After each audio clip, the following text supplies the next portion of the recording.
Hello guys, welcome to our YouTube channel Ambition English Academy. इस video में आज हम लोग टोटल 15 MCQs डिस्कस करेंगे। ये 15 MCQs आपके ग्रामर की वॉइस चैप्टर से होगा। यहाँ पर मैं उन सभी क्वेश्चन को जिक्र करूँगा जो आपके बोर्ड एग्जाम में देखे जाते हैं। डैट मीन्स वे सारे प्रश्न आपका बोर्ड मॉडल होगा। कम से कम अगर आप इतने सारे ऑब्जेक्टिव को प्रैक्टिस कर लेते हैं तो हमें नहीं लगता है कि आपके एग्जामिनेशन में एक भी प्रश्न वॉइस चैप्टर से नहीं बनेगा। इसी प्रकार से इससे पहले हमने टेंस का वीडियो अपलोड कर रखा है। अगर आप टेंस का वीडियो अभी तक नहीं देखे हैं तो प्लीज़ जाइए और उस वीडियो को देखिए। चलिए हम लोग बात करते हैं आज के इस वीडियो में। जैसा कि मैंने बता दिया 15 MCQs हम लोग डिस्कस करने वाले हैं जो आपके वॉइस चैप्टर से होगा। 15 MCQs में अर्थात 15 ऐसे ऑब्जेक्टिव हमने लिए हैं जो आपके वॉइस से हैं और वे सारे ऑब्जेक्टिव कहीं न कहीं एग्जाम के पॉइंट्स ऑफ व्यू से आपके एग्जाम के अकॉर्डिंगली तैयार किया गया है। तो आइए हम लोग देर न करते हुए चलते हैं अपने क्वेश्चन पर, जिसमें पहला क्वेश्चन है आपका। यहाँ पे देखिए आपका लिखा हुआ आपके स्क्रीन पर क्वेश्चन आ चुका होगा, जहाँ पे पहला क्वेश्चन है यहाँ पे कहा जा रहा है इंस्ट्रक्शन में कि choose the best passive voice, यानी कि बेस्ट पैसिव वॉइस बताना है।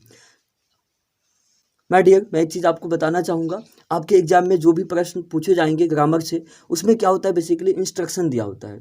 यानी कि क्वेश्चन के ठीक बाद एक इंस्ट्रक्शन होती है और ब्रैकेट में ये लिखा होता है कि उसमें क्या करना है। यानी कि टेंस बताना है तो वो भी लिखा होता है, या वॉइस करना है या नरेशन करना है, या जो भी टॉपिक करना होता है, या वर्ब बताना है। आपके एग्जामिनेशन में ये चीज़ मेंशन होता है। This will be the mention in your examination hall on your question paper. तो चलिए देखते हैं हम लोग पहले क्वेश्चन को।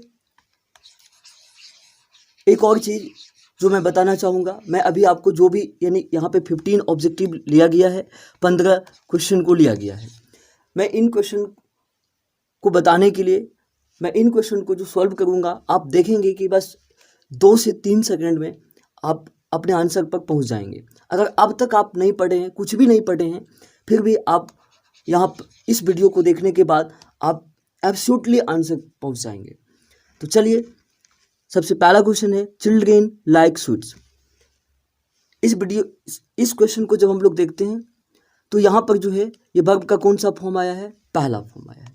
तो जब आपके एक्टिव वॉइस में पहला फॉर्म दे रखा है और इनका पैसिव वॉइस चाहिए हमें, तो इन पहले फॉर्म को हमें किस में ले जाना होगा, तीसरा फॉर्म में, थर्ड फॉर्म कर देना होगा। और पहला फॉर्म या पांचवा फॉर्म, यानी कि पहले फॉर्म से, फर्स्ट फॉर्म से और फिफ्थ फॉर्म से जब हम पैसिव बनाते हैं तो थर्ड फॉर्म से पहले जो आ जाता है इज एम आर आना चाहिए और थर्ड वर्ब। यानी कि जिस ऑप्शन में थर्ड फॉर्म होगा उसे हम लोग रोक के रखेंगे, बाकी ऑप्शन को काट देंगे। तो यहाँ पे थर्ड फॉर्म है, नो डाउट थर्ड फॉर्म है, थर्ड फॉर्म है। पहले ऑप्शन में देखा जाए तो यहाँ पे पहला ही फॉर्म है, अर्थात ये ऑप्शन नहीं चलेगा। बाकी के ऑप्शन को देखें, यहाँ भी थर्ड फॉर्म है, यहाँ भी थर्ड फॉर्म है, EJMR होनी चाहिए। आपके ऑप्शन में, आपके क्वेश्चन में जो बात की गई है स्वीट्स की, तो स्वीट्स के साथ तो मतलब ये प्लूरल दिख रहा है, तो कहीं ना कहीं इसके साथ हम इज तो लगा नहीं सकते हैं, आर होना चाहिए, अर्थात ये भी ऑप्शन क्या हुआ आपका, गलत हो गया। चलते हम लोग अगले ऑप्शन को देखते हैं। थर्ड फॉर्म है यहाँ पे, EJMR है, ठीक है, यहाँ पे थर्ड फॉर्म है। एक चीज़ और जो सबसे बड़ी बात है जो आपके क्वेश्चन में है, यहाँ पे चिल्ड्रेन की बात हुई है आपके क्वेश्चन में, जबकि ऑप्शन को देखें तो यहाँ पे डी ऑप्शन में चाइल्ड आया है, तो कहीं ना कहीं ये भी क्वेश्चन के अकॉर्डिंगली नहीं शूट कर रहा है। तो आपका आंसर सी हो गया। बढ़ते हम लोग अगले क्वेश्चन की तरफ। नेक्स्ट क्वेश्चन है आपका आई हैव टोल्ड ए लाई। इसमें आपको पता करना है, देखिए जब भी हम लोग एक्टिव से पैसिव कर रहे होते हैं तो सबसे पहली बात जो आपको पता करना होता है वो ये है, आपको देखना है वर्ब का फॉर्म। यानी कि सबसे पहले हमें वर्ब का फॉर्म देखना है हमारे एक्टिव वॉइस में। जैसा कि पहले क्वेश्चन अभी देखें आपने, एक्टिव वॉइस में अगर आपका पहला या पांचवा प्रश्न, एक्टिव वॉइस में आपने जो देखें तो एक्टिव वॉइस में पहला फॉर्म हो या पांचवा फॉर्म हो, तो जैसे हम इनका पैसिव किए तो किस फॉर्म में चला गया, तीसरा फॉर्म में। और इससे पहले जो हेल्पिंग वर्ब लगाना पड़ा वो इज एम आर। तो सबसे बड़ी बात है कि आप थर्ड फॉर्म में तो चेंज कर देंगे, नो डाउट, लेकिन थर्ड फॉर्म से पहले आप जो हेल्पिंग वर्ब रखते हैं वो सबसे बड़ी बात होगा।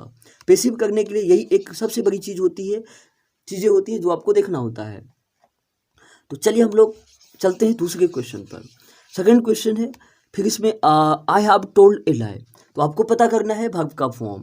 तो यहाँ पे देखिए, जब भी हैज हैव हैड है आपके कोई भी अंग्रेजी का सेंटेंस है उसमें हैज हैव हैड है, तो निश्चित तौर पर ये माना जाता है कि आगे आने वाला जो वर्ब होगा वो संभवतः तीसरा फॉर्म होगा। तो कहीं न कहीं जो है यहाँ पे वर्ब के फॉर्म को जो आप देख रहे हैं कौन सा फॉर्म है, तीसरा फॉर्म है। तो सिंपल सी बात है कि जब एक्टिव वॉइस में थर्ड फॉर्म रहता है तो पैसिव में भी हमें थर्ड फॉर्म करना होता है, और ये मतलब कि थर्ड फॉर्म को थर्ड फॉर्म में ही रखेंगे। पैसिव जब भी, मैं आपको एक टेक्निक बताता हूँ, अगर अब तक आप पैसिव नहीं जानते हैं तो पैसिव को समझने के लिए जो टेक्निक है, पैसिव जब भी खाएगा 3 रसगुल्ला खाएगा, ये आप टेक्निक है, इनको याद रखिएगा। पैसिव जब भी खाएगा 3 रसगुल्ला खाएगा, और इससे पहले जो हेल्पिंग वर्ब हम लगाएंगे पैसिव में वो बहुत बड़ी मायने रखेगी चीज़ों को। चलिए अब हम लोग यहाँ से थर्ड फॉर्म देखें, हम अपने क्वेश्चन में थर्ड फॉर्म था, इस थर्ड फॉर्म को क्या किए, थर्ड से थर्ड में लेके आ गए। और जब भी थर्ड से थर्ड यानी एक्टिव में अगर थर्ड फॉर्म है और आप पैसिव कर रहे हैं तो थर्ड फॉर्म होगा, ठीक है। तो इन थर्ड फॉर्म से पहले जो हम यहाँ पे रखना होगा वो आपको आ जाएगा बिन। बिन को कैसे हम लोग याद रखेंगे, जब थर्ड से थर्ड करेंगे तो बिन बच जाएगा। क्या बचेगा, बिन। ये मैं टेक्निक बता रहा हूँ जो आपको और कहीं भी यूट्यूब पर नहीं मिलेगा। चलिए, तो बिन होना चाहिए। देखते हैं किस किस ऑप्शन में बिन है। जिस ऑप्शन में बिन होगा उसको रोक के रखेंगे, थर्ड फॉर्म बिन चाहिए हमें। यहाँ पे तो बीइंग है, ये वाला ऑप्शन आपका नहीं होगा। फिर यहाँ पे पहला फॉर्म है, पैसिव में तो थर्ड फॉर्म होना चाहिए, तो कहीं ना कहीं ये भी आपका नहीं होगा। और अगले ऑप्शन में थर्ड फॉर्म भी है और बिन भी है, कोई दिक्कत नहीं। एक ऑप्शन और है हमारे पास, थर्ड फॉर्म भी है बिन भी है। तो यहाँ पे अगर देखा जाए, a lie has been told by me, a lie has been told by me. अरे यार ये तो सेम लिखा हुआ है, कोई दिक्कत नहीं, आप इनमें से किसी को भी आंसर कर सकते हैं, ये टाइपिंग यहाँ पर मिस्टेक है। बढ़ते हम लोग अगले क्वेश्चन की तरफ। आगे हम लोग नेक्स्ट जो आपका तीसरा प्रश्न है, someone has stolen my watch. आपको मैं एक चीज़ यहाँ पर बता देता हूँ, आपके एक्टिव वॉइस में जब समवन रहें, समबॉडी रहें, नो वन रहें, नो बॉडी रहें, नो वन हो जाए, नो बॉडी हो जाए, एनी बॉडी हो जाए, तो कहीं ना कहीं ये सब जो होते हैं ऑल हो जाए, पीपल हो जाए या पुलिस हो जाए, तो ये सब सारे चीज़ जो होता है ये पैसिव वॉइस में एजेंट के रूप में नहीं आता है। क्या समझे, एजेंट के रूप में नहीं आता है। अगर पैसिव वॉइस होता है तो पैसिव वॉइस में ये सारी चीज़ नहीं दिखनी चाहिए, मतलब ये तो बिल्कुल रहना ही नहीं चाहिए पैसिव वॉइस में। तो कहीं ना कहीं इससे हम एक ऑप्शन को तो काट ही सकते हैं। चलिए खैर देखते हैं, अब हम लोग बढ़ते हैं आगे। तो यहाँ पे जो बढ़ रहे हैं तो ऑप्शन यहाँ पे जो है कौन सा फॉर्म है, एक सेकंड जरा सा मैं पेन को सिलेक्ट कर रहा हूँ। ओके, तीसरा फॉर्म, ये तीसरा है ना, तो तीसरा को जब भी हम लोग हमारे एक्टिव वॉइस में थर्ड फॉर्म है, पैसिव करेंगे तो कौन सा फॉर्म हो जाएगा, थर्ड फॉर्म हो जाएगा। और अभी आपने देखे कि एक्टिव वॉइस में अगर थर्ड फॉर्म होता है तो पैसिव में भी थर्ड रहता है, और इससे पहले क्या बजना चाहिए, बिन बजना चाहिए, तब जाकर के वो सेंटेंस सही होता है। तो यहाँ पे बी है तो बी वाला तो नहीं चलेगा ना। अगले ऑप्शन को हम लोग देखें, थर्ड फॉर्म तो है, ठीक है, बिन अर्थात बिन भी है, तो ये ऑप्शन हो सकता है, इसको हम लोग रोक के रखेंगे। एक सेकेंड जरा सा, फिर यहाँ पे ये तो स्टोर, ये थर्ड फॉर्म नहीं है ना, ये तो सेकेंड फॉर्म जैसा लग रहा है, तो कहीं ना कहीं जो है ये भी आपका आंसर नहीं होगा।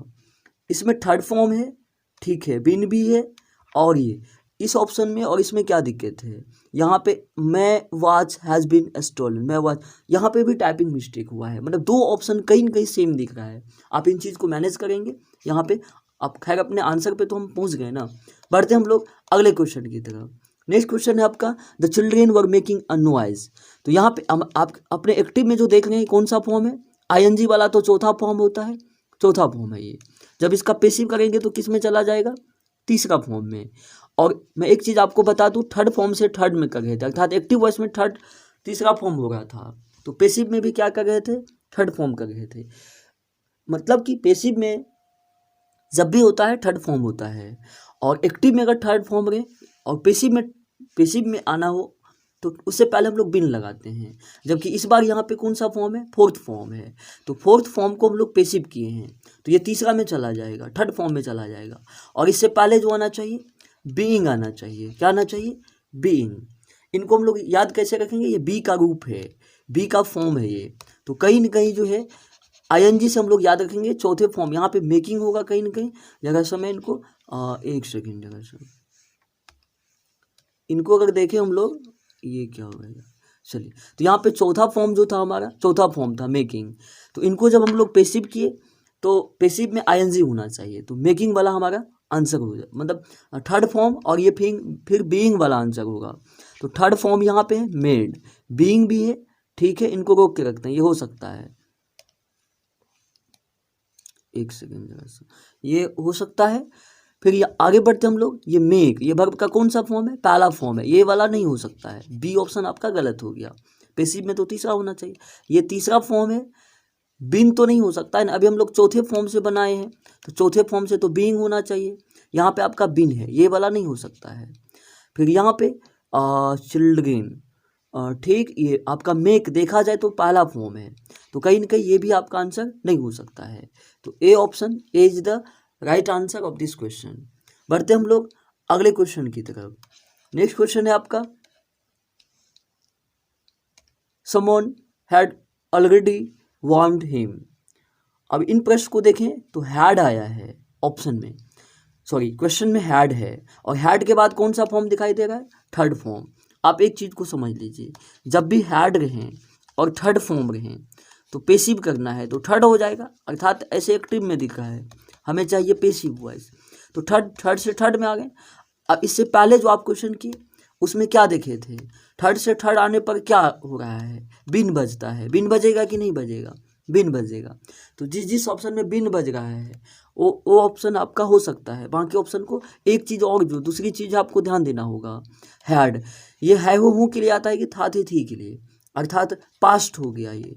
तो आप यानी कि जब एक्टिव में पास्ट है तो पेसिव में भी क्या होना चाहिए, पास्ट होना चाहिए। अर्थात हम मतलब पास्ट को प्रेजेंट नहीं कर सकते हैं या प्रेजेंट को पास्ट नहीं कर सकते, माना कि पास्ट होना चाहिए। तो थर्ड फॉर्म बिन और ये फिर हैड आना चाहिए। थर्ड फॉर्म यहाँ पे है, ठीक है। सबसे पहले फर्स्ट ऑप्शन को चेक कर लेते हैं, थर्ड फॉर्म है, बिन है। देखिए हैड नहीं है ना, वाज, कभी वाज ये पास्ट तो है लेकिन ये दूसरे ग्रुप का चीज़ आ गया, ये वाज वर्ग ये अलग ग्रुप होता है। तो कहीं ना कहीं ये हैज़ वाला ही सिर्फ थर्ड फॉर्म का हेल्पिंग वर्ब जो होता है पास्ट में तो हैड ही सिर्फ होता है, तो कहीं ना कहीं वाज का यहाँ पे कोई ज़रूरत नहीं है, इसलिए ये ऑप्शन आपका गलत हो रहा है। बढ़ते हम लोग अगले ऑप्शन की तरफ। तो यहाँ पे थर्ड फॉर्म तो है, बिन भी है और ये हैज़ है। देखिए मैंने आपको इससे कुछ देर पहले बताया कि जब हैड होता है तो ये पास्ट की बात होती है, तो आपके पेसिव में भी क्या होना चाहिए, पास्ट होना चाहिए। जबकि बी ऑप्शन को देखिए क्या आया है, प्रेजेंट हो गया है। हैज हैव तो है हो के लिए आता है, तो कहीं ना कहीं ये प्रेजेंट हो गया, तो आपका बी भी नहीं होगा। बढ़ते हम लोग अगले ऑप्शन की तरफ, एक सेकंड, बढ़ते हम लोग अगले ऑप्शन की तरफ। अगला ऑप्शन है आपका, यहाँ पे थर्ड फॉर्म है, ठीक है। बीइंग पे देखिए, बताइए बीइंग तो नहीं आना चाहिए ना। अभी आपने क्या देखे, थर्ड से थर्ड बनाए तो क्या होना चाहिए, बीन होना चाहिए, जबकि इस ऑप्शन में क्या आ गया है, बीइंग आ गया है, तो बीइंग वाला नहीं होगा, सारा ऑप्शन कट गया, लास्ट वाला ऑप्शन वही हो जाएगा आंसर। लेकिन देख लेते हैं एक बार, थर्ड फॉर्म भी है, ठीक है, बिन भी है, सारा कुछ ठीक है, हेड भी है, यानी कि इस क्वेश्चन का जो आंसर हो गया हमारा ये लास्ट वाला डी आंसर हो गया। बढ़ते हम लोग अगले क्वेश्चन की तरफ। नेक्स्ट क्वेश्चन है आपका, people will remember the mother Teresa, sorry people will remember mother Teresa, proper noun में द नहीं आता है। तो अब जो है इनको हमें देखना है कि कौन सा आंसर सही होगा। चलिए आप बताइए, कोई बात नहीं मैं बताता हूँ। यहाँ पे देखिए शैल विल है, देखिए विल जब भी आ जाता है, शैल और will, can, could, may, might, would, used to और टू, नीड, डेयर, ये होता है एक मॉडल वर्ब। और मॉडल वर्ब के बाद जब भी फॉर्म आता है, कौन सा फॉर्म आता है, पहला फॉर्म आता है। तो ऐसा तो आपको कौन से वॉइस में दिख रहा है, ऐसा आपको एक्टिव वॉइस में दिख रहा है, ये तो दिख रहा है आपको एक्टिव वॉइस में। इनको करना है हमें पेसिव वॉइस, तो पेसिव करेंगे तो ये पहला फॉर्म किस में चला जाएगा, तीसरा फॉर्म में। देखिए ये मॉडल वर्ब जो होता है इसको हम लोग कभी चेंज नहीं करते हैं, मॉडल वर्ब को सेम रखते हैं, ये आप ध्यान रख लीजिएगा। जब एक्टिव वॉइस में आपका मॉडल वर्ब जो रहता है वही मॉडल वर्ब क्या होता है, पेसिव में भी वही मॉडल वर्ब होता है। अब बात रही कि देखिए मॉडल वर्ब के बाद तो थर्ड फॉर्म तो आता नहीं है, लेकिन हम लोग बात तो कर रहे हैं पेसिव वॉइस का, तो इसमें तो थर्ड फॉर्म रखना पड़ेगा। तो यहाँ पे क्या आ जाएगा, तो यहाँ पे कहीं ना कहीं जो है बी आ जाएगा। थर्ड फॉर्म से पहले जो आना होगा वो बी आना होगा। बी ये कौन सा फॉर्म हुआ, पहला फॉर्म हुआ। तो कहीं ना कहीं ग्रामियंस ने यहाँ पे दिखाया है कि मॉडल वर्ब के बाद पहला ही फॉर्म होना चाहिए, ना कि तीसरा फॉर्म। अगर तीसरा फॉर्म होता है तो गलत हो जाता है, तो ये आंसर होना चाहिए। थर्ड फॉर्म बी, तो थर्ड फॉर्म देखना है। देखिए आपके क्वेश्चन में हैव का बात तो कहीं नहीं हुआ था, इस ऑप्शन में हैव आ गया है, जो अपने आप में एक्स्ट्रा चीज़ है। तो कहीं ना कहीं हैव के आ जाने से ऑप्शन नहीं, आंसर नहीं हो रहा है। थर्ड फॉर्म बताइए बीन आ गया है ना, और इस बी को ऑप्शन यानी कि छठे क्वेश्चन को अगर बी ऑप्शन देखें तो यहाँ पे बी भी आया है, बिन भी आया है। मैं आपको एक चीज़ यहाँ पर और बता देता हूँ, आपके ऑप्शन में या तो बी होगा नहीं तो बिन होगा, जबकि यहाँ पे दो दो चीज़ आ रहा है। पेसिव में या तो बिन होना चाहिए या तो बी होना चाहिए, जबकि यहाँ पे हमें क्या ज़रूरत था, हमें ज़रूरत था इस क्वेश्चन के लिए रिक्वायरमेंट है बी की, और यहाँ पे क्या आ गया है, बिन आ गया है, जिस वजह से आपका ये भी ऑप्शन नहीं होगा। बढ़ते हम लोग अगले ऑप्शन की तरफ। यहाँ पे थर्ड फॉर्म है, ठीक है, बी भी है और मॉडल विल भी है, तो कहीं ना कहीं ये आंसर आपका हो सकता है। इसको हम लोग क्या करते हैं, रोक के रखते हैं, ठीक है, ये आंसर आपका हो सकता है। बढ़ते हम लोग अगले क्वेश्चन की तरफ, सॉरी अगले ऑप्शन की तरफ। अगले ऑप्शन में अगर देखें तो क्या आ गया है, बीइंग आ गया है, तो बीइंग का ज़रूरत नहीं है, तो यानी कि option number C will be the right answer of this question. बढ़ते हम लोग अगले क्वेश्चन की तरफ। नेक्स्ट क्वेश्चन आपके स्क्रीन पर आ चुका होगा। क्वेश्चन है no one will answer your question, no one will answer your question. अभी आपने जस्ट पढ़े थे, समबॉडी कहें, नो बॉडी कहें, एनीबॉडी कहें, इनको हम लोग पेसिव वॉइस में नहीं लिखते हैं। खैर यहाँ ऑप्शन में देखें तो किसी में नहीं लिखा गया है, कोई बात नहीं। आगे बढ़ते हम लोग अगले चीज़ों को चेक करेंगे। यहाँ पे एक मॉडल वर्ब है, मॉडल वर्ब के बाद कौन सा फॉर्म है, पहला फॉर्म है। सिंपल सी बात है कि ये पेसिव करेंगे तो किस में चला जाएगा, तीसरा में। मॉडल वर्ब तो चेंज नहीं होगा, यानी कि ये मॉडल वर्ब जो है वही मॉडल वर्ब रहेगा, अर्थात यहाँ मॉडल वर्ब जो है वही आ जाएगा। विल है तो विल आ जाएगा। और अभी आपने देखे थे, क्या देखें, थर्ड फॉर्म से पहले जो आ जाएगा क्या आ जाएगा, बी आ जाएगा। मतलब इतना चीज़ होना चाहिए, third form B, third form है यहाँ पे, बी भी है इस ऑप्शन में, ये हो सकता है, ठीक है। बाकी इसमें नोट है, आगे चेक कर लेते हैं पहले, ये हो सकता है आपका। इसमें बिन है ना, बिन का तो ज़रूरत नहीं है, ये ऑप्शन आपका अभी बी का ज़रूरत है, तो बी हम कैसे बिन कैसे लगा सकते हैं, यहाँ पे बी है, ठीक है। अब बताइए, ये तो कुछ अल्टर ही कर रहा है ना, कह रहा है कि योर आंसर, यहाँ पे योर क्वेश्चन का बात हुआ था, बिल्कुल ये अल्टर जैसा लिखा हुआ है, मतलब नहीं हो सकता ये आंसर, ये बिल्कुल ऑप्शन गलत है। बढ़ते हैं हम लोग अगले क्वेश्चन की, अगले ऑप्शन की तरफ। तो अगले ऑप्शन को देखें तो यहाँ पे आंसर ये अपने आप में कौन सा फॉर्म है, थर्ड फॉर्म है। यहाँ भी बी है, मॉडल वर्ब भी सेम है, बी भी है, मॉडल वर्ब भी सेम है।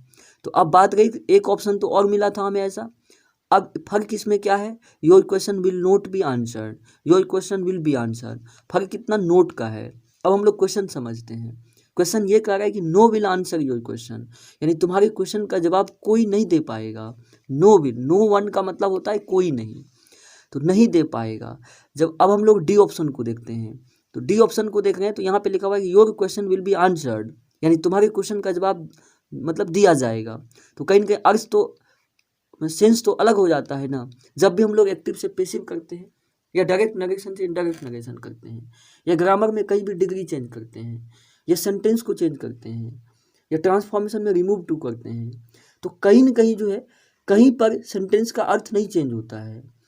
अब जैसे हम लोग अभी एक्टिव से पेसिव कर रहे हैं, तो जो मतलब एक्टिव का होता होगा वही पेसिव का होना चाहिए, अर्थ बिल्कुल नहीं चेंज होता है, बस लिखने का तरीका होता है, सिर्फ वो चेंज होता है किसी भी ट्रांसफॉर्मेशन में। आप यहाँ एक्टिव पैसिव कर रहे हैं, वो भी एक ट्रांसफॉर्मेशन ही है। डायरेक्ट नरेशन से इनडायरेक्ट नरेशन करेंगे, डायरेक्ट नरेशन से आप इनडायरेक्ट नरेशन करेंगे, वो भी आपका एक ट्रांसफॉर्मेशन ही है। तो जब भी ट्रांसफॉर्मेशन की जाती है ग्रामर में, अर्थात सेंटेंस को चेंज किया जाता है, तो उसके अर्थ में किसी भी प्रकार से बदलाव नहीं होता है, बस अंतर सिर्फ यही रहता है, लिखने का जो तरीका होता है, सेंटेंस का जो पैटर्न होता है, वो अलग हो जाता है। बढ़ते हम लोग अगले क्वेश्चन की तरफ। नेक्स्ट क्वेश्चन है आपका, ही कैन स्पीक इंग्लिश। अब यहाँ पे कैन क्या अपने आप में एक मॉडल वर्ब है, और मॉडल वर्ब के बाद कौन सा फॉर्म आता है, पहला फॉर्म आता है। तो कैन एक मॉडल वर्ब है, ठीक है, कोई बात नहीं, एक मॉडल वर्ब है। और मॉडल वर्ब के बाद कौन सा फॉर्म आता है, पहला फॉर्म, जो स्पीक अपने आप में आया है। जब हम इनको पेसिव करेंगे तो ये पहला फॉर्म किस में चला जाएगा, थर्ड फॉर्म में चला जाएगा। और स्पीक का तीसरा क्या लिखना होगा, स्पोकन। और ये मॉडल वर्ब चेंज होगा कि नहीं होगा, बिल्कुल नहीं चेंज होगा। मॉडल वर्ब कभी भी चेंज नहीं होगा एक्टिव से पेसिव में आने पर। और यहाँ पे मॉडल वर्ब के बाद तो पहला फॉर्म आना रहता है। और इस ऑप्शन को देखते हैं तो कौन सा फॉर्म आया है, तीसरा फॉर्म आया है। तो आपको पता होना चाहिए, जैसा कि इतना प्रश्न तो किया अभी तक, इतना क्वेश्चन करते आए हैं। तो मॉडल में अगर थर्ड फॉर्म लगाते हैं तो उससे पहले क्या होना चाहिए, बी होना चाहिए। देखते हैं किस ऑप्शन, मॉडल वर्ब सेम होना चाहिए। तो देखते हैं। अब बताइए बी ऑप्शन को देखिए, मॉडल को चेंज कर दिया गया है, कहीं ना कहीं ऑप्शन गलत है। अगले वाले ऑप्शन को देखिए, यहाँ पे ठीक है बी डबल ई, बी लिखना है तो बी ई ने लिखेंगे हम लोग, यहाँ पे डबल ई है, तो कहीं ना कहीं ये भी ऑप्शन आपका गलत हो रहा है। बढ़ते हम लोग अगले ऑप्शन की तरफ, यहाँ पे थर्ड फॉर्म है, ठीक है, बी भी है, मॉडल वर्ब भी सेम है। बताइए वर्ब के बाद जब भी हम लोग कभी कुछ भी लिखते हैं तो ऑब्जेक्ट वाला चीज़ होना चाहिए, अर्थात ऑब्जेक्टिव चीज़ आता है, न कि सब्जेक्टिव चीज़। और आप जब बी ऑप्शन को देख रहे हैं तो बी ऑप्शन को आप देखिए और पता करिए, देखिए क्या आया हुआ है। यहाँ पे बाई के बाद जो दिखाई देगा, एक सेकंड जरा सा, मैं पेन को सिलेक्ट कर लेता हूँ। बाई के बाद जो यहाँ पे दिखाई दे रहा है, बाई के बाद क्या दिखाई देगा है, बी ऑप्शन में देखना था ना, ये रहा सी ऑप्शन, बी तो कट गया था, रॉन्ग है B option, D C option को देखना है। तो वर्ब के बाद नहीं आया है, वर्ब के आगे नहीं है, बाद ना, तो बाद में क्या होना चाहिए, मतलब ऑब्जेक्टिव चीज़ नहीं हो, ऑब्जेक्टिव चीज़ आना चाहिए ना। तो ही को हम लोग हिम करेंगे, हिम ही कैसे लिख सकते हैं वर्ब के बाद। एक बात समझ लीजिए, वर्ब के बाद जब भी कुछ लिखा जाता है तो आपको कौन सा चीज़ लिखना होता है, ऑब्जेक्टिव चीज़ लिखना होता है। वर्ब के बाद जब भी हम लोग लिखते हैं तो ऑब्जेक्टिव चीज़ें लिखना होता है, ना कि सब्जेक्टिव। ही जो है ये सब वर्ब से पहले आता है, वर्ब के बाद इसको लिखना होगा तो क्या लिखेंगे, ऑब्जेक्ट बना करके हिम लिखेंगे। जबकि सी ऑप्शन में आपका कहीं न कहीं जो है ही है, जो सी ऑप्शन भी क्या हो गया अपने आप में गलत हो रहा है। तो सारा कट ही गया था, ये कट गया था, ये फिर कहीं न कहीं आपका कौन सा बच रहा है, डी। तो डी आंसर आपका हो जाएगा। बाकी इस ऑप्शन में सब कुछ ठीक है, थर्ड फॉर्म है, बी भी है, मॉडल वर्ब भी सेम है। बढ़ते हम लोग नेक्स्ट क्वेश्चन की तरफ। नेक्स्ट क्वेश्चन है आपका, nobody could kill the criminal, यानी कोई नहीं क्रिमिनल को मार सका, ठीक है। कुड एक मॉडल वर्ब है, मॉडल वर्ब के बाद कौन सा फॉर्म है, पहला फॉर्म है, तो कुड का कुड सेम हो जाएगा। मॉडल वर्ब जो है सेम होता है एक्टिव से पेसिव में आने पर। ये पहला फॉर्म है, किस में चला जाएगा, थर्ड फॉर्म में। तो किल का थर्ड फॉर्म निकालेंगे तो किल्ड हो जाएगा। अब बात रही कि मॉडल वर्ब के बाद कौन सा फॉर्म आया है, थर्ड फॉर्म आया है। तो थर्ड फॉर्म से जो पहले रहना चाहिए, यहाँ पे क्या होना चाहिए, बी होना चाहिए, जो पहले रूप में आता है, वर्ब के पहले रूप में आता है, ताकि मॉडल वर्ब को ये पता चले कि हमारे बाद पहला फॉर्म आया है। चलिए तो अब देखते हैं, पहला इसमें बीन आ गया, अभी बी का जरूरत है, इस ऑप्शन को देखिए बीन आ गया है, तो कहीं ना कहीं ये गलत हो गया। कुड ठीक है, मॉडल वर्ब सेम है, ये हो सकता है, थर्ड फॉर्म भी है, बी भी है, इनको हम लोग रोक के रखते हैं, ये हो सकता है। बढ़ते हम लोग अगले ऑप्शन को चेक करें, थर्ड फॉर्म है, बी भी है, यहाँ पे देखिए मॉडल वर्ब कुड है, और कुड को किस में लेके चल गया है, कैन में, जो अपने आप में क्या है, ये गलत है। यहाँ पे मॉडल वर्ब को चेंज कर दिया गया है। बढ़ते हम लोग अगले ऑप्शन, ये आपका ये बी ऑप्शन रोक के रखे हैं हम लोग, ए तो कट गया था, सी भी कट गया है। अब डी ऑप्शन को चेक करते हैं, यहाँ पे देखिए डी ऑप्शन को कुड तो है, ठीक है, थर्ड फॉर्म भी है, बी भी है, नोट आया है। अब बात रहा कि एक तो ऑप्शन में नोट है, ऐसा वाला प्रश्न एक और पहले आप देखे हैं, तो एक ऑप्शन में नोट है, एक ऑप्शन में यहाँ पे नोट दिखाई दे रहा है, जबकि दूसरे ऑप्शन में नोट नहीं है। अब हम लोग क्वेश्चन को समझते हैं। नो बॉडी कह रहा है कि नो बॉडी एक निगेटिव वर्ड है, कह रहा है कोई भी नहीं मार सका क्रिमिनल को। अब यहाँ पे क्या कह रहा है कि क्रिमिनल को मारा जा सका, क्वेश्चन में कहा था कि कोई नहीं मार सका, और यहाँ पे क्या कह रहा है कि मारा जा सका, तो अर्थ तो अलग हो गया ना। तो कहीं ना कहीं यहाँ पे कोई नहीं, यानी क्रिमिनल को नहीं मारा जा सका, तो ये आंसर आपका हो जाएगा। D option is the right answer of this question. बढ़ते हम लोग अगले क्वेश्चन की तरफ।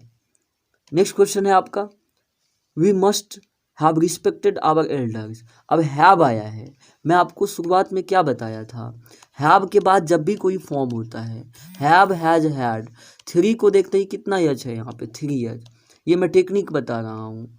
इस टेक्निक को आप फॉलो करेंगे तो याद रह जाएगा आपको, एग्जाम तक तो याद कम से कम रह जाएगा, वैसे तो आप कभी भूलिएगा ही नहीं। 3 को देखते ही 3 ईयर्स नहीं, तो कहीं ना कहीं ये जब भी हैज हैव हैड होता है तो इसका मतलब ये थर्ड फॉर्म वाला हेल्पिंग वर्ब है।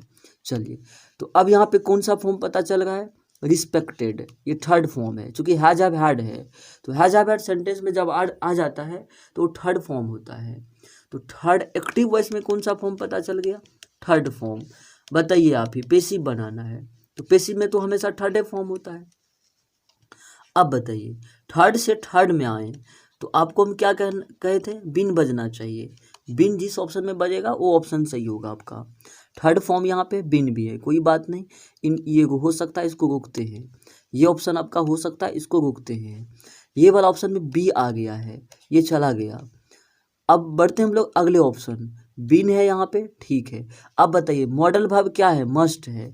मॉडल वर्ब कभी भी चेंज नहीं होता है। क्वेश्चन में देखिए यहाँ पे मस्ट है, और अपने ऑप्शन सी को देखिए यहाँ पे माइट है, मॉडल वर्ब चेंज कर दिया है।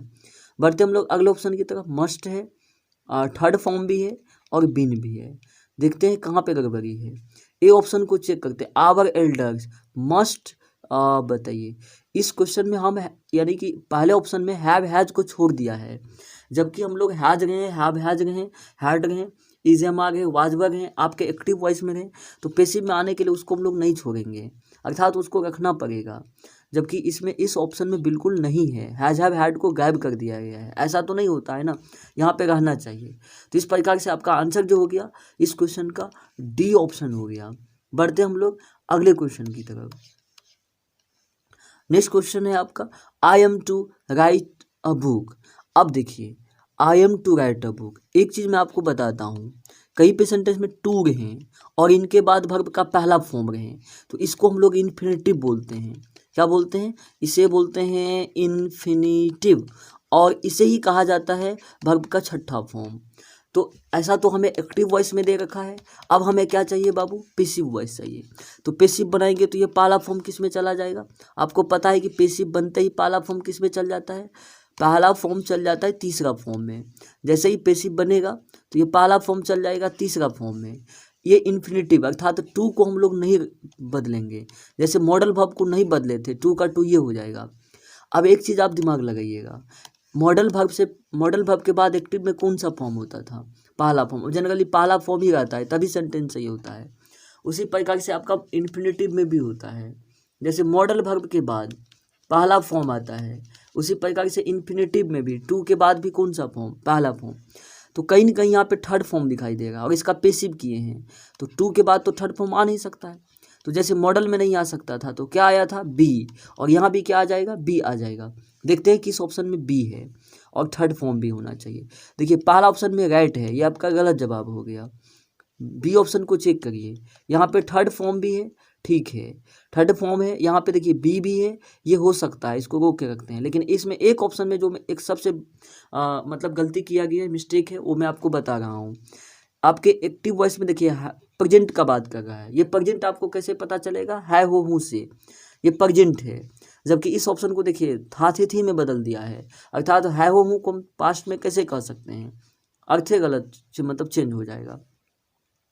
यहाँ पे देखिए सी ऑप्शन को थर्ड फॉर्म है। देखिए अभी बी का जरूरत है कि बिन का, अभी तो इन्फिनिटिव किए हैं तो बी चाहिए, यहाँ पे क्या आया है, बिन आया है। ये वाला आपका क्या हुआ, मतलब कि ये कट गया। तो कहीं ना कहीं लास्ट ऑप्शन जो बच रहा है यही आपका आंसर हो गया। बढ़ते हम लोग अगले क्वेश्चन की तरफ। नेक्स्ट क्वेश्चन आपका, देयर इज नथिंग टू से। अब इसको हमें पेसिव करना है। तो देखिए नथिंग नथिंग सब में लिखा हुआ है, तो कहीं ना कहीं पेसिव आपका इसका बना हुआ है। देखिए आप अपने सेंटेंस में देखिएगा कई बार कि वर्ब एक से अधिक आ गया रहता है, तो आपको ऑप्शन को देख करके यह अंदाज़ा लगाना होता है कि यानी कि कौन से वर्ब को पेसिव में बदला गया है। तो यहाँ पे इनको पेसिव किया गया है, टू यहाँ पे है, उसके बाद पहला फॉर्म है, तो ये इन्फिनिटिव हो गया। जस्ट पहले वाला जो प्रश्न किए जस्ट इससे पहले वही सेम प्रश्न है। तो पहला फॉर्म किस में चला गया, तीसरा फॉर्म में। ये इन्फिनिटिव को हम लोग चेंज करेंगे नहीं, और थर्ड फॉर्म से पहले क्या आ जाएगा, बी आ जाएगा। देखते हैं इतना चीज़ किस ऑप्शन में है, थर्ड फॉर्म। अब देखिए बिन, बिन तो नहीं जरूरत है ना, चला गया। अब देखिए यहाँ पे थर्ड, ये पहला फॉर्म है। आपको पता है अब तक हम लोग पेसिव करते आए हैं। पेसिव का काम होता है हमेशा 3 रसगुल्ला खाना। जब खाएगा कितना रसगुल्ला खाएगा? 3 रसगुल्ला खाएगा। यहाँ पे देखिए कितना रसगुल्ला खा रहा है? एक ही रसगुल्ला। ये गलत है। चलिए अब यहाँ पे थर्ड फॉर्म है, ठीक है। बी भी है, ठीक है। अब देखिए बी है, there is nothing to be said. ये ऑप्शन हो सकता है, there is nothing to be said. अब बताइए सी ऑप्शन को, अब यहाँ पे वाज लिखा हुआ है और डी ऑप्शन में इज है, तो क्या देखिए देखना होगा अब अपने क्वेश्चन को। यहाँ पे प्रेजेंट का बात किया है, इज हमारे का मतलब क्या? प्रेजेंट होता है हूँ। इसका ज़्यादा दिक्कत होगा आपको, हिंदी में नहीं करिएगा। है हूँ, और है हूँ को किस में बदल दिया? था थे थी में। अर्थात ये तो नहीं हो सकता है ना, तो इसका भी आंसर आपका क्या हो रहा है? There is nothing to be said, D answer हो रहा है आपका। बढ़ते हम लोग अगले क्वेश्चन की तरफ। I like audience to respect me. अब इनका पेसिव करना है, तो यहाँ पे देखिए टू के बाद कौन सा फॉर्म है? पहला फॉर्म है। तो टू के बाद पहला फॉर्म है आपका। एक्टिव में ऐसा दिख रहा है, पेसिव चाहिए। पहला फॉर्म किस में बदल जाएगा? थर्ड फॉर्म में। टू का टू ये रह जाएगा, और थर्ड फॉर्म से पहले क्या आ जाएगा? बी आ जाएगा। मतलब इतना जिस ऑप्शन में दिख रहा है वो ऑप्शन आपका सही होगा, अन्यथा बाकी ऑप्शन कट जाएगा। यहाँ पे देखिए क्या होना चाहिए? थर्ड फॉर्म, रिस्पेक्टेड, ठीक है, थर्ड फॉर्म है। अब थर्ड फॉर्म के बाद देखिए बी है कि नहीं? बी भी है, ठीक है। अब I like to be respected. Audience किसी भी ऑप्शन में नहीं है, जो बात अपने आप में सही है। ऑडियंस को भी हम लोग, यानी ये बात सामान्य है कि मैं चाहता हूँ कि लोग मुझे क्या करें? रिस्पेक्ट करें, ऑडियंस। तो ऑडियंस को नहीं लिखा गया है, कोई बात नहीं। अब यहाँ पे देखिए थर्ड फॉर्म है, बीइंग वाला तो नहीं हो सकता है ना। ये देखिए यहाँ पे आई लाइक, आई के बाद लाइक होता है, ना कि लाइक्स होता है। यहाँ पे आई के साथ पहला फॉर्म आता है, ये 5वां फॉर्म आ गया है। बिल्कुल अपने आप में ऑप्शन गलत है। I like to be respected. अब बात रहा यहाँ पे कि इसमें क्या अंतर है? पहला ऑप्शन में I like to be respected और आई लाइक टू रिस्पेक्ट। बताइए डी ऑप्शन को देखिए कौन सा फॉर्म है? पहला फॉर्म है। तो कहीं ना कहीं पेसिव में तो पेसिव तो 3 रसगुल्ला खाता है। इस प्रकार से ये भी आपका क्या हो गया? गलत हो गया। बढ़ते हम लोग अगले क्वेश्चन की तरफ। नेक्स्ट क्वेश्चन है आपका स्विच ऑन द लाइट। देखिए बाबू, ये वाला जो सेंटेंस है आपका, ये इम्परेटिव सेंटेंस होता है। इम्परेटिव सेंटेंस के अंदर 3 सेगमेंट होता है। कितना सेगमेंट होता है? 3। एक होता है ऑर्डर, दूसरा होता है रिक्वेस्ट, और अगला होता है एडवाइस। तो जब भी ऑर्डर की बात हो, किन का बात हो? ऑर्डर। तो ऑर्डर वाला का जब हम लोग पेसिव करेंगे तो कोई ऑर्डर देगा हमें तो लेट जाएंगे, काम नहीं करेंगे। ऑर्डर में काम देता है कोई हमें तो काम नहीं करेंगे, लेट जाना है। टेक्निक मैं बता रहा हूँ, ऐसा टेक्निक तो आपको कहीं मिलेगा ही नहीं। ऑर्डर देगा तो क्या करेंगे? लेट जाएंगे, काम नहीं करना है। अब जो वर्ब का फॉर्म होगा वो किस में चला जाएगा? तीसरा में। और लेटना है कहाँ? बेड पर। अर्थात ये मैं नोमिक्स बता रहा हूँ आपको याद रखने के लिए। लेटना है कहाँ? बेड पर। तो अर्थात लेट बी और थर्ड फॉर्म आएगा। ऐसा कब होगा? जब ऑर्डर होगा। अब मैं आपको बताता हूँ एडवाइस होगा तो क्या करेंगे? एडवाइस होगा तो क्या करेंगे? आपके एक्टिव वॉइस में अगर एडवाइस की बात होगा, यानी सलाह देना, जब हम बोल देंगे कि दवा ले लीजिए टाइम पर, जब बोल देंगे कि इस चैप्टर को पढ़ लीजिए, तो कहीं ना कहीं इसमें तो आप किसी का काम नहीं कर रहे हैं, ऑर्डर तो नहीं हुआ, आपको हम सलाह दे रहे हैं। बोल दिए कि सुबह में टहल लीजिए, तो ये सारे बात एडवाइस की कैटेगरी में आता है। इम्परेटिव का एडवाइस टाइप होता है। जब हम इनको पेसिव वॉइस करेंगे तो पेसिव करेंगे तो इसमें क्या करना होगा? थर्ड फॉर्म करना होगा। ये ऑर्डर नहीं ना दिया है कि हर बार लेट जाएंगे, ऑर्डर नहीं है यहाँ पे, एडवाइस है। इसमें आपको क्या लगाना होगा? शुड लगाना होगा। शुड का मतलब होता है चाहिए, यानी कि शुड चाहिए आपको, जैसे पढ़ना चाहिए, टहलना चाहिए, दवा खाना चाहिए। तो यही बात है, दवा टाइम से लेना चाहिए, टाइम से स्कूल जाना चाहिए, एडवाइस है ये। शुड आ जाएगा, थर्ड फॉर्म होगा। अब देखिए शुड एक मॉडल वर्ब होता है, तो इसमें भी क्या आ जाएगा? यहाँ भी थर्ड फॉर्म से पहले आपका बी आ जाएगा। तो ये एडवाइस वाला में होगा, मैं आपको बता दे रहा हूँ। रिक्वेस्ट वाला होगा तो क्या करेंगे? देखिए रिक्वेस्ट वाला एक ऐसा पेसिव वॉइस होता है जहाँ पे पहला ही फॉर्म होता है। आपको लिखना पड़ेगा यू आर रिक्वेस्टेड टू। क्या लिखना पड़ेगा? You are requested to. और जो एक्टिव वॉइस में होता है उसको रख दिया जाता है। एक्टिव वॉइस में आप कैसे पहचानेंगे? मैं एक सेकेंड वो भी बता दे रहा हूँ। जैसे ही प्लीज या कैंडली लगा हो, क्या लगा हो? प्लीज लगा रहे हैं या कैंडली लगा रहे हैं, आप समझ जाना कि ये रिक्वेस्ट की बात हो रही है। प्लीज़ काइंडली, इसके बदले हमें क्या लिखना पड़ता है, इसी के बदले लिखना पड़ता है यू आर, आप समझ गए, मैं पहले बता दिया, यू आर रिक्वेस्टेड टू, अब बाकी जो होता है लिख दिया जाता है। आगे की वीडियो में हम लोग करेंगे जो बाकी रह जाएगा। चलिए नेक्स्ट क्वेश्चन को हम लोग देखते हैं। तो अर्थात पहले तो इसको चेक कर लेते हैं कि कौन है, आंसर इसका क्या होने वाला है। स्विच ऑन द लाइट, अब हम कह रहे हैं कि आपको यानी कि लाइट को ऑन कर दीजिए। बाहर में देखिए कौन है, उसे बुला कर लेके आइए, चेयर को यहाँ लेके आ जाइए, एक गिलास पानी लेके आ जाइए। सारे ऑर्डर है, ऑर्डर में क्या होता है, लेट आता है, वेरी गुड, लेट तो आएगा ही आएगा। थर्ड फॉर्म आना, लेट आ जाएगा, ऑर्डर में लेटना है, कहाँ पर, बेड पर लेटना है, तो लेट बी, और उसमें क्या होगा, थर्ड फॉर्म। मैं टेक्निक बता रहा हूँ, ऐसा एक भी क्वेश्चन नहीं होगा जिसमें मैं टेक्निक नहीं बताऊंगा, सारे क्वेश्चन में मैं टेक्निक बताऊंगा और नोमिक्स के थ्रू बताऊंगा। आप एक बार इस वीडियो को आप देख लेंगे, इनके बाद आपको एग्जाम तक तो याद रह ही जाएगा, वैसे तो आप कभी भूलने वाले हैं नहीं। चलिए, तो लेट, थोड़ी सी वीडियो लंबी हो सकती है, जो वीडियो में अंत तक बना होगा उसे अब अंदाज़ा लग गया होगा कि हम आपको क्या बता रहे हैं।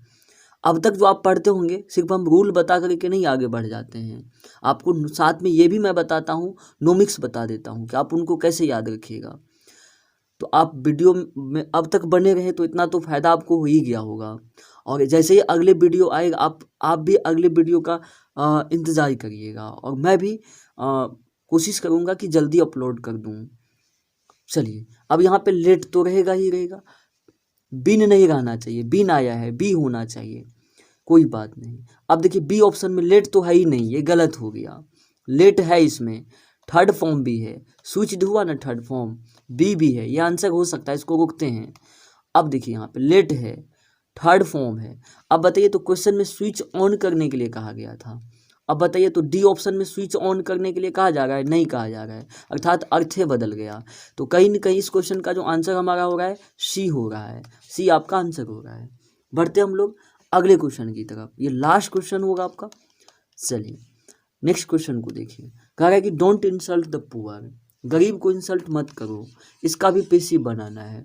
तो गरीब को इंसल्ट मत करो, ये भी आपका एक्टिव मतलब कि इम्परेटिव ही है। अभी इसे पढ़े थे ना पहले, इम्परेटिव सेंटेंस का ऑर्डर टाइप है ये, और ऑर्डर वाला सेंटेंस में क्या लगेगा, लेट लगेगा। आपको अंदाज़ा लग गया होगा ऑप्शन को देख करके, सारे ऑप्शन में लेट आया है, तो कहीं ना कहीं लेट वाला ऑप्शन इम्परेटिव होता है। और लेट के बाद आपको इतना पता है कि लेटना है कहाँ, बेड पर, और आगे कौन सा फॉर्म होगा, थर्ड फॉर्म होगा।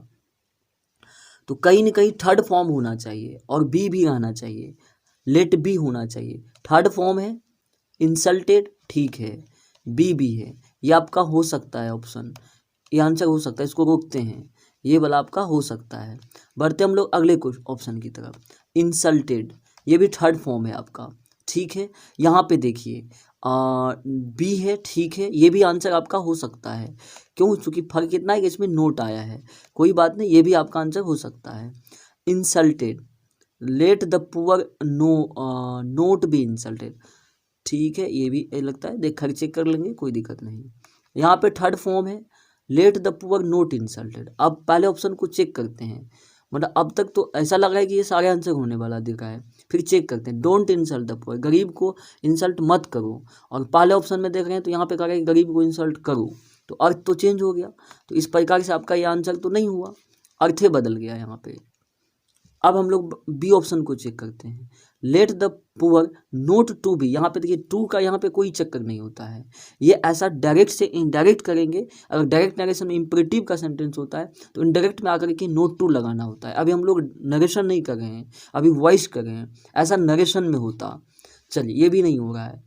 अब यहाँ पे देखिए let the poor not be insulted, कह रहा है कि गरीबों को इंसल्ट मत करो, तो लेट द पुअर लेट यहाँ पे कह रहा है, एक सेकेंड जगह सा, let the poor not insulted. बताइए, यहाँ पे थर्ड फॉर्म है लेकिन बी है, देखिए तो नहीं है, इस प्रकार से ऑप्शन कट गया, तो इसका आंसर जो होगा आपका सी हो रहा है। आई होप आपको यह वीडियो पसंद आया होगा।